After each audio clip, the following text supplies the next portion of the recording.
कामयाब हुए, एक रन मारने का मौका।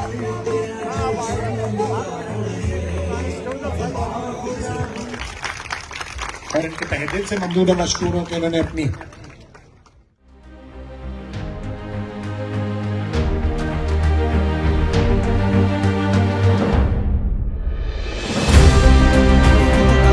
बता रहे थे कि 14 साल की मेहनत के बाद आज मुझे अल्लाह ताला ने कामयाबी नसीब की है।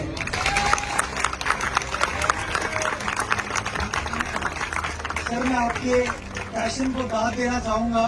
इस उम्र में जिस तरह आप जोश के साथ कह रहे थे, वो शो करता है कि उम्र कुछ और है।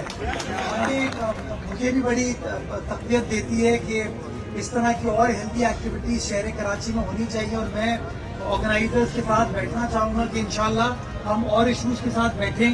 आप मुझे बताएंगे कि सिर्फ क्रिकेट नहीं बल्कि और चीज़ों के ऊपर भी आपने ये इवेंट्स रखे थे, तो क्यों ना हम कराची के मुख्तलिफ इलाकों में इस तरह के स्पोर्ट्स इवेंट करें, एंटरटेनमेंट इवेंट्स करें, ताकि अपने शहर के अंदर हेल्दी एक्टिविटी, कल्चरल एक्टिविटीज को प्रमोट कर सकें। मेरे ख्याल में थोड़ा तालियां बजा के आप मुझे बताएं, ताकि मुझे ही पता चले कि आप लोग चाहते हैं कल्चरल इवेंट, शहर के अवाम की खिदमत कर सके, शहर के अवाम के जो मसाइल हैं उनको हल कर सके, और इस तरीके से अपने शहर के अंदर जो मुस्बत एक्टिविटीज हो रही हैं उसको प्रमोट करने में अपना अपना किरदार अदा करें। इस उम्मीद के साथ कि आने वाला वक्त क्रिकेट खेलने वालों के लिए, सपोर्टर्स के लिए, प्रोमोटर्स के लिए, कम्युनिटीज के लिए, हर कराची वाले के लिए, हर सिंध में बसने वाले के लिए, हर पाकिस्तानी के लिए, हर मुसलमान के लिए परवरदिगार बेहतर से बेहतर बनाएगा। पाकिस्तान जिंदाबाद।